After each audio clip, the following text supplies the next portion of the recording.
Iran ও আমেরিকার পাল্টাপাল্টি হামলায় আবারও উত্তপ্ত মধ্যপ্রাচ্য। এবার হরমুজে ভয়াবহ তাণ্ডব চালিয়েছে ইরানের সেনারা। ধারণা করা হচ্ছে মধ্যপ্রাচ্যের কৌশলগতভাবে অত্যন্ত গুরুত্বপূর্ণ এই হরমুজ প্রণালীর কাছে মার্কিন সেনাবাহিনীর একটি যুদ্ধ হেলিকপ্টার মিসাইল মেরে গুড়িয়ে দিয়েছে তেহরান। সোমবার মার্কিন প্রভাবশালী সংবাদমাধ্যম দ্য নিউ ইয়র্ক টাইমস প্রথম এই খবরটি প্রকাশ করে। তাদের প্রতিবেদনে জানানো হয়, হরমুজ প্রণালীর কাছাকাছি এলাকায় মার্কিন সেনাবাহিনীর একটি যুদ্ধ হেলিকপ্টার হামলার শিকার হয়েছে।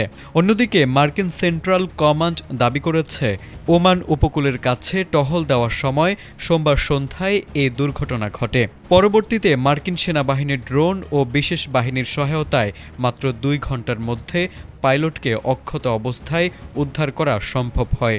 তবে ঠিক কী পরিস্থিতিতে এই দুর্ঘটনা ঘটেছে তা এখনও অস্পষ্ট। এই ঘটনার মাত্র কয়েক ঘণ্টা আগে সোমবার ইসরায়েল ও ইরান একে অপরের উপর তীব্র হামলা চালায়। দুই দেশের এই পাল্টাপাল্টি হামলার ফলে ইরান যুদ্ধের একটি নড়বড়ে যুদ্ধবিরতি স্থায়ী করার যে আলোচনা চলছিল তা চরম ঝুঁকিতে পড়েছে। মূলত গত ফেব্রুয়ারি থেকে শুরু হওয়া এই আঞ্চলিক সংঘাতে পুরো মধ্যপ্রাচ্য যখন বারুদের স্তূপের উপর দাঁড়িয়ে, ঠিক এমন উত্তপ্ত পরিস্থিতির মধ্যেই মার্কিন হেলিকপ্টারটি গুড়িয়ে দেওয়ার খবর এসেছে। তবে এই মার্কিন হেলিকপ্টার ইরানের কোনো হামলায় ভূপাতিত হয়েছে নাকি কোনো যান্ত্রিক ত্রুটির কারণে বিধ্বস্ত হয়েছে অথবা অন্য কোনো সমস্যার মুখোমুখি হয়েছিল, সে বিষয়ে নিউ ইয়র্ক টাইমসের প্রতিবেদনে নিশ্চিত করে কোনো তথ্য পাওয়া যায়নি।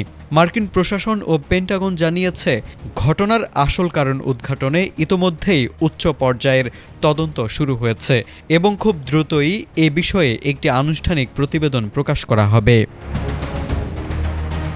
তারেক আজিজ, এটিএন বাংলা।